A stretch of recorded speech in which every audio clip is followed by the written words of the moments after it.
ছেলেরা কেন 1 বছর ওয়েট করে শুধু মাইতিপাড়ায় পুজোর জন্য?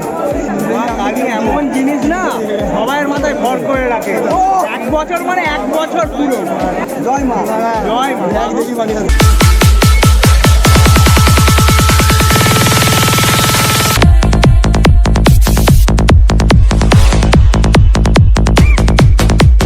আজ আমি যাব গৌরীপুরের সবচেয়ে বড় কালী পুজোতে, যার জন্য ছেলেরা 1টা বছর পুরো অপেক্ষা করে শুধু আজকের দিনটার জন্য, মানে শুধু কালী পুজোর জন্য যে কবে আসবে। যারা কালী পুজো আসার রাস্তা জানো না, তাদের বলছি কোত্থেকে আসতে।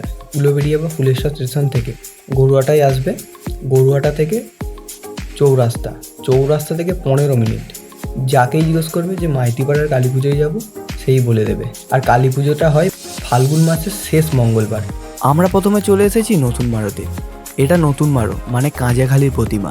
নতুন মারোর ভিড়টা শুধু একবার দেখো, পা গালানোর জায়গা নেই, এত ভিড়। নতুন মারোর বেশিরভাগ মাঠে মেলাতে ভর্তি থাকে, আর এই মেলাতে অনেক মানুষের ভিড় হয়। তারপর দেখা হয়ে গেল আবিরের সঙ্গে। নতুন মারোতে যেমন ভিড়ও হয়েছিল, তেমন ছেলেরা নাচানাচিও করছিল। তারপর একটু নাচ দেখে আমরা চলে যাব আমাদের পরবর্তী পুজো পুরাতন মারোতে। আর কালী পুজোর দিন নতুন মারো থেকে মাইতিপাড়া পর্যন্ত সারা রাত পুরো রাস্তা লোকের ভিড় থাকে। এরপর দেখা হলো বন্ধুগণের সঙ্গে, আর পার্থদা তো আলাদাই মুডে ছিল। তারপর পুরনো মারোতে এসে দেখি আয়াম তো পুরো অবাক, কত মানুষের ভিড়। এটা হলো পুরনো মারোর প্রতিমা। আর পুরনো মারোতে কোনো বক্স চলে না, এখানে শুধু ঢাক বাজে আর লোকজন তাতেই নাচে। পুরনো মারোর পুজোটা হলো সব থেকে আদি পুজো।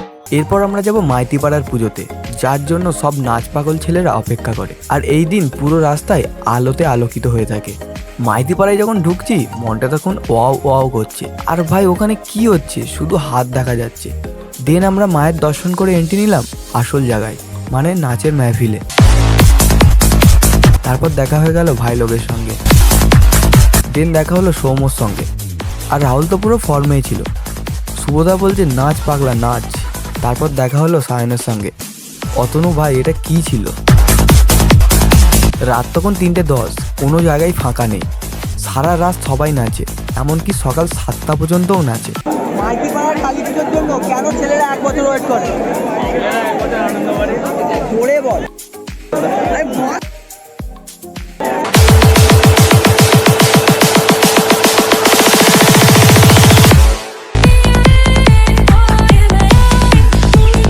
তারপর হঠাৎ টেকনিক্যাল প্রবলেমের জন্য কারেন্ট চলে যায়, তো পার্টি আপ শুরু হোগি। তারপর দেখা হলো শুভ্যর সঙ্গে। ওর গার্লফ্রেন্ড কেক তৈরি করে, কেউ চাইলে অর্ডার দিতে পারো। তারপর মায়ের অঞ্জলি দেখে তোমাদের দেখাবো মায়ের বিজয়ে কি কি হয়।